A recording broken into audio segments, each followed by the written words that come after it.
Hi guys. So आजचा आपला topic काय आहे? आज आपण काय डिस्कस करणार आहोत? कारण की खूप एनटीए विरुद्ध केसेस फ्रॉड बाहेर येत आहे आणि आपली नेक्स्ट हिअरिंग किती तारखेला आहे? 8 तारखेला आहे. तर सुप्रीम कोर्टाने सेंट्रल आणि एनटीएला नोटीस पाठवलेली आहे. त्यामध्ये त्यांनी खडसावून सांगितलेलं आहे की तुमची चूक जर असेल तर तुम्ही मान्य करावी, नाहीतर तुमच्यावरती ॲक्शन घेण्यात येईल. अगोदरच क्लिअरली कोर्टाने, सुप्रीम कोर्टाने नोटीस सेंट्रल आणि आपल्या एनटीएला पाठवलेली आहे. तर एक चान्सेस आता सर्वजण चान्सेस तर आहेत ना, रिनीटचे होत आहेत. एक साधारणतः 99% रिनीट तर होणार नाहीये, पण असंच जर 8 तारखेपर्यंत चालत राहिलं आणि एनटीए विरुद्ध गुन्हे दाखल होत राहिले तर 100% रिनीट होऊ शकते. आताच क्लिअर करतो एक साधारणतः. आता आपण ते सर्व ओव्हरऑल डिस्कस करणार आहोत. रिनीटचे चान्सेस काय आहेत, काउन्सिलिंग कधी स्टार्ट होईल, जर काउन्सिलिंग सुरू झाली आणि रिझल्ट आला रिनीट घेण्यासाठी तर काय होईल, आपण ते सर्व overall step by step discuss करणार आहोत. ओके. सो गाईज, आजचा आपला टॉपिक काय आहे? नीट 2024च्या स्कॅम बद्दल बोलणार आहोत आपण. ओके. सोमवारी आहे ना नोटीस पाठवण्यात आलेली आहे.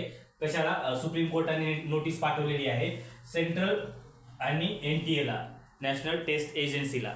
या दोघांना सुप्रीम कोर्टाने सोमवारी नोटीस पाठवलेली आहे. नोटीसमध्ये त्यांना खडसावून सांगितलेले आहे.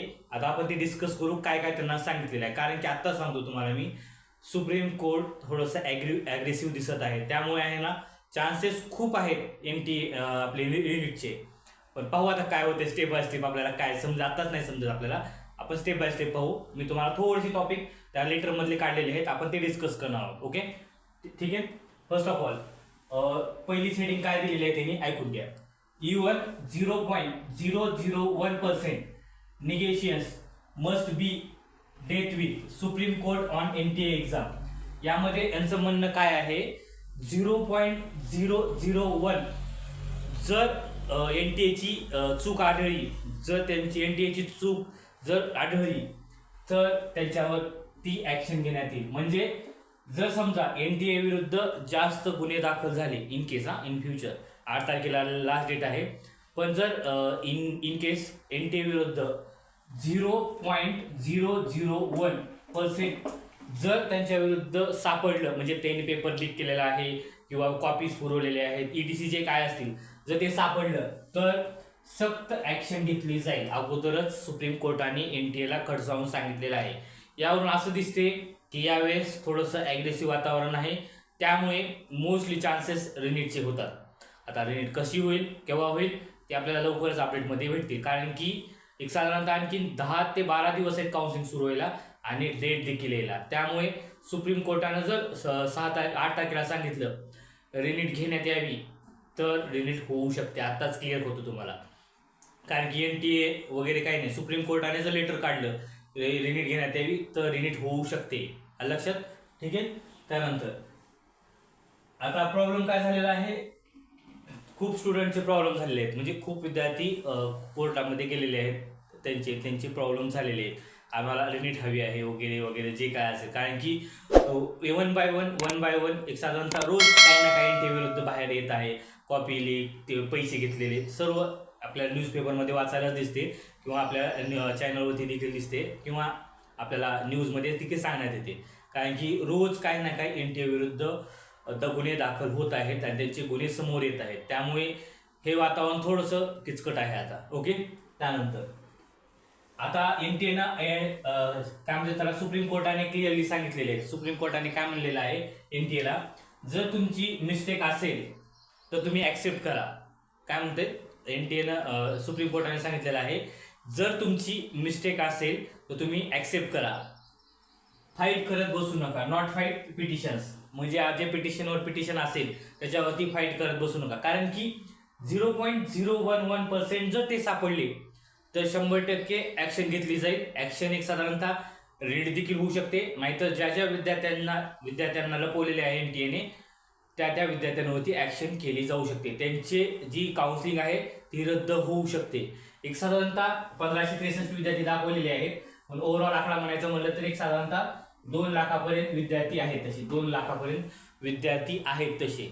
आत्ताच क्लिअर करतो. म्हणजे ग्रेस मार्क दिलेले त्यांनी विचारलेलं आहे, ग्रेस मार्क कोणत्या विद्यार्थ्यांना दिले आणि तेच विद्यार्थी का काढले तुम्ही, अगोदरच क्लिअरली विचारलेलं आहे. म्हणजे एनटीएला 8 तारखेपर्यंत हे सर्व कलेक्ट करायचं आहे, सर्व इन्फॉर्मेशन त्यांना द्यायची आहे कोर्टाला लीक पेपरबद्दल, मी तुम्हाला पुढे सांगतोच. ओके. त्यानंतर एनटीएला समजलं तुम्हाला, नॉट फाईट पिटिशन्स. एनटीएला अगोदरच सांगितलेलं आहे तुम्ही पिटिशन्सवरती फाईट करायची गरज नाहीये, तुमची चूक असेल तर तुम्ही ॲक्सेप्ट करा, अदरवाईज तुमच्यावरती कारवाई करण्यात येईल. आणि यावर्षी 100% कारवाई होऊ शकते, कारण की यावर्षी खूप केसेस बाहेर पडलेल्या आहेत एनटीए विरुद्ध, कारण की एनटीएची साईड थोडीशी खाली येत आहे, त्यामुळे चान्सेस आहेत की रिनीट होण्याचे. कन्फर्म तर नाही आहे, रिनीट हे ऑप्शन नाही आहे, याच्यावरती रिनीट ऑप्शन नाही आहे, पण ज्यांनी चिटिंग केलेली आहे, ज्यांच्या थ्रू चिटिंग झालेली आहे, त्यांच्यावरती कारवाई करण्यात यावी, जेणेकरून नीट 2025 चांगली घेण्यात यावी. ओके. त्यानंतरचा टॉपिक पहा. आता या ठिकाणी क्लिअरली मेन्शन केलेलं आहे, हे थोडंसं इम्पॉर्टंट आहे, कारण की अगोदरच सांगितलेलं आहे, हे थोडंसं इम्पॉर्टंट आहे.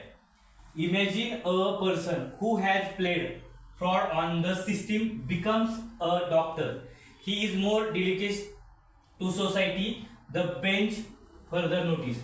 म्हणजे याचा अर्थ काय आहे तुम्हाला सांगतो लगेच. याचा अर्थ असा आहे, आता नीटची एक्झाम ही विद्यार्थ्यांच्या फ्युचरसाठी असते, नीटची एक्झाम ही विद्यार्थ्यांचं फ्युचरसाठी असते, पण इन केस फ्रॉडने डॉक्टर झालेला किंवा पेपर लीक मध्ये कॉपी केलेली असेल किंवा ETC स्टुडंट जो असेल तो जर डॉक्टर झाला हार्डवर्क न करता, म्हणजे कुठल्याही प्रकारची मेहनत न घेता, फक्त पैसे भरून त्याने नीटची एक्झाम दिली असेल किंवा पेपर लीक केला असेल किंवा पाहून असेल, ETC काही जरी असेल, तर जर तो डॉक्टर झाला, तो विद्यार्थी सोसायटीसाठी डेंजरस असेल. म्हणजे गाईज, फ्रॉड डॉक्टर हे सोसायटीसाठी धोकादायक आहेत, आताच क्लिअर करतो. अशा डॉक्टरांना मान्यता न देण्यात यावी, कारण की फ्युचरमध्ये खूप जणांना पेशंटना प्रॉब्लेम येऊ शकते. असे डॉक्टर बनता कामा नये, अगोदरच क्लिअरली एनटीएला सांगण्यात आलेला आहे, कारण की दरवर्षी चिटिंग होते, यावर्षी खूप चिटिंग झालेली आहे.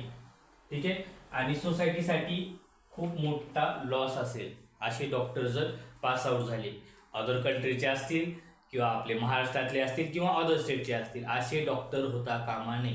त्यामुळे यावर्षी 2024चे रिनीट होण्याचे चान्सेस खूप वाढत आहेत, कारण की सुप्रीम कोर्ट स्वतः ॲग्रेसिव्ह दिसत आहे एनटीए विरुद्ध. कारण की जर 8 तारखेपर्यंत आणखीन गुन्हे समोर आले एनटीए विरुद्ध, तर एनटीएची साईड खाली येईल आणि रिनीटचे चान्सेस वाढतील आपले, किंवा या 2 लाख विद्यार्थ्यांवरती कारवाई होऊ शकते. आलं लक्षात. त्यानंतरचा पुढचा टॉपिक पहा. फक्त ह्याच्यामध्ये म्हणणं काय आहे, जे डिझर्विंग विद्यार्थी आहेत ते स्टुडंट व्हॅलिड राहतील, म्हणजे जे विद्यार्थी हार्डवर्क करून आपली मेहनत करून MBBS डॉक्टर बनतात तेच व्हॅलिड राहतील, यांचं म्हणणं असं आहे या लेटरमध्ये. आलं लक्षात. ठीक आहे. त्यानंतरचा टॉपिक पहा. आता रिनीटचे चान्सेस किती आहेत, ओके. 99% रिनीटचे चान्सेस नाहीच, कारण की 23-23.5 लाख विद्यार्थ्यांची रिनीट घेणं पॉसिबल नाहीये, ते पण इतक्या शॉर्ट नोटीसवरती. त्यामुळे पूर्ण अकॅडमिक इयर चेंज होऊ शकते. आता कोविडला झालं होतं, पण यावेळेस जर सुप्रीम कोर्टाने केलं तर होऊ शकते, आपल्या हातात काही नाही, आपण जस्ट वेट करू शकतो, दुसरं काही नाही आहे. 1% फक्त आहे की होण्याचे चान्सेस, 1%. पण आता या 1%वरतीच तुम्हाला सांगतो गाईज, स्टडी सुरू राहू द्या, तुम्ही तुमच्या स्टडीमध्ये टचिंगमध्ये राहा, तुमच्या स्टडीसोबत एक साधारणतः 3 ते 5 घंटे अभ्यास करा, काही प्रॉब्लेम नाही आहे. 3 ते 5 घंटे अभ्यास करा, आत्तापासूनच केला तर तुम्हाला एक साधारणतः 15 दिवस तरी लागतील तुम्हाला ते सिलेबसमध्ये येण्यासाठी. त्यामुळे तुमचा 3 ते 5 घंटे अभ्यास करा. पुढे आपल्याला 8 तारखेला समजेल आपल्याला काय आहे डिसिजन, कारण की स्वतः सुप्रीम कोर्ट यावेळेस अग्रेसिव्ह आहे, त्यामुळे वातावरण थोडंसं चिघळलेलं आहे. आलं लक्षात. त्यामुळे रिनीटचे पण चान्सेस आहेत, किंवा कारवाई ॲक्शन तर 100% घेणार, पण रिनीट घेतील हे 100% माहीत नाही. पण जस्ट आपण आपल्या बॅकअपनुसार आपल्या स्टडीवरती कॉन्सन्ट्रेट करा, 3 ते 5 घंटे आपला अभ्यास करा. आलं लक्षात. ओके. आता त्यानंतर 8 जुलैला जजमेंट डे असेल. 8 जुलैला आता पुढची जरी हिअरिंग असेल, आता विद्यार्थ्यांसाठी 8 जुलैला आहे ना, नीटचे रिनीट होणार की नाही, काय त्याचा रिझल्ट काय आहे, जे काय केसेस पिटिशन वगैरे दाखल केलेले आहेत त्यांच्या विरुद्ध एनटीए विरुद्ध, ते जर सिद्ध झाले तर सुप्रीम कोर्ट आपली ॲक्शन घेऊ शकते. त्यामुळे विद्यार्थ्यांना बॅकअपसाठी आपलं रिनीटचा अभ्यासाची तयारी करावी, हे फक्त सांगतो तुम्हाला मी, कारण की रिनीट जर झाली तर तुम्हाला जास्त टाईम नाही भेटणार. साधारणतः 2 महिनेच भेटतील, जास्त वेळ नाही भेटणार. आणि परत रिनीट जर घेतली तरच विद्यार्थ्यांना त्यांचा न्याय मिळेल, अदरवाईज नाही. लक्षात. आणि खूप विद्यार्थी म्हणतात रिनीट नाही घ्यायची, फक्त रिझल्ट हा परीक्षा परत लावा. रिझल्ट हा 30 तारखेला लागेल, काय प्रॉब्लेम नाही आहे. पण सुप्रीम कोर्टाचा एक लेटर संपूर्ण बदलू शकते, संपूर्ण. त्यामुळे आपल्या स्टडीवरती कॉन्सन्ट्रेट करा, काही लॉस नाही आहे याच्यामध्ये. ठीक आहे. त्यानंतर आता समजा आता सगळ्यांना माहिती आहे 6 तारखेला काउन्सिलिंग सुरू होणार आहे, बरोबर आहे. 6 तारखेला आपली काउन्सिलिंग सुरू होणार आहे. 6 तारखेला आपली काउन्सिलिंग सुरू झाली. 6 तारखेला आपली काउन्सिलिंग सुरू झाली आणि समजा 8 तारखेची हिअरिंग गेली, 8 तारखेला पण काही रिझल्ट नाही लागला, तोपर्यंत पहिला राऊंड जर झाला आपल्या काउन्सिलिंग मधला, तर तो रद्द केला जाईल. पुन्हा जर रिझल्ट आला 8 तारखेच्या नंतर, आता तुम्ही सगळ्यांना ऍडमिशन घेतलं, प्रोसेस संपली, पहिला राऊंड झाला, अगोदरच क्लिअर केलेला आहे. पहिला राऊंड जरी झाला आणि सुप्रीम कोर्टाचा नंतर रिझल्ट जर आला तर नोटीस ते पूर्ण रिव्हर्स केली जाईल. काउन्सिलिंग परत ती काउन्सिलिंग घेण्यात येईल. आता सांगतो तुम्हाला मी, जरी पहिला राऊंड झाला आणि 8 तारखेच्या नंतरची पुढची तारीख भेटली आणखी, कारण की कोर्ट आहे तर पुढची तारीख पण भेटू शकते, आपण त्याच्यावरती विश्वास नाही ठेवू शकत. जर पुढची तारीख भेटली आणि तोपर्यंत पहिला राऊंड झाला आणि सर्व विद्यार्थी लागले आणि त्यानंतर कोर्टाचा रिझल्ट आला, तर जो पहिला राऊंड झालेला आहे तो रद्द करण्यात येईल आणि परत नव्याने काउन्सिलिंग सुरू करण्यात येईल. आताच क्लिअर करतो. त्यामुळे जे विद्यार्थ्यांना चांगले मार्क पडले, त्यांना वाटत असेल MBBS भेटत असेल, ते देखील विद्यार्थी सेफ नाही आहेत. कारण की गव्हर्नमेंट सरकारकडून लेटर झाले, सुप्रीम कोर्टाकडून लेटर झाले आणि ॲक्शन जर घेतले NTA विरुद्ध, तर सर्व काही चेंजेस होणार. म्हणजे आत्ता सध्याच्या स्थितीमध्ये कोणताही विद्यार्थी सेफ नाही आहे. ज्यांना चांगला स्कोर आलेला आहे ते देखील विद्यार्थी नाही आहेत, ज्यांना कमी आले ते देखील नाही आहे. आणि रिनीटसाठी जास्त प्रोटेस्ट होत आहे. ओके. आता रिनीट ह्याच्यावर हे नाही आहे, त्यांच्या ज्याने हे केलेलं आहे ते त्यांच्यावरती ॲक्शन घेणं हेच आहे. पण रिनीट सर्व मागत आहे, तो आता काय होते ते आपल्या हातात नसतं रिनीटचं. ओके. ठीक आहे. त्यानंतर आता आपला नेक्स्ट व्हिडिओ आपला काय असेल, नेक्स्ट व्हिडिओमध्ये आपण इंजिनिअरिंग आणि फार्मसीबद्दल डिस्कस करणार आहोत. कारण की साधारणतः 17 तारखेला इंजिनिअरिंग CET MHT CETचा रिझल्ट लागलेला आहे. तर आपण नेक्स्ट व्हिडिओमध्ये त्यांचा रिझल्ट किती राहिलेला आहे, कारण की या ठिकाणी देखील थोडासा फ्रॉड झालेला आहे इंजिनिअरिंग फार्मसीसाठी. कारण की विद्यार्थ्यांना OMR शीटमध्ये वेगळा स्कोर आलेला आहे आणि स्कोर कार्डवरती वेगळा स्कोर आलेला आहे.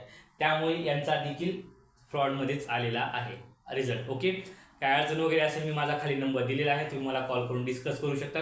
इन केस माझा नंबर बिझी येत असेल किंवा बंद येत असेल तर तुम्ही व्हॉट्सअपवरती मेसेज करा, सर मला कॉल करा, बोलायचे तर मी तुम्हाला कॉल करेल. काय अडचण नाही आहे. आपले काउन्सिलिंगचे ॲडमिशन सुरू झालेले आहेत. सर्व प्रकारच्या काउन्सिलिंगची फीस आपली एकच आहे, 3000. सीट्स फुल होण्याच्या अगोदर सर्वांनी आपले ॲडमिशन कन्फर्म करा. कारण की काउन्सिलिंग 2024ची खूप किचकट राहील आणि तुम्हाला सारखं वेळ देता येणार नाही आहे. त्यामुळे विथ काउन्सिलिंग जॉईन करून तुम्ही पुढची आपली ही काउन्सिलिंगची प्रोसेस आहे ती ऑनलाईन किंवा ऑफलाईन करू शकता. ठीक आहे. काय अडचण वगैरे असेल मला कॉल करा. Bye guys.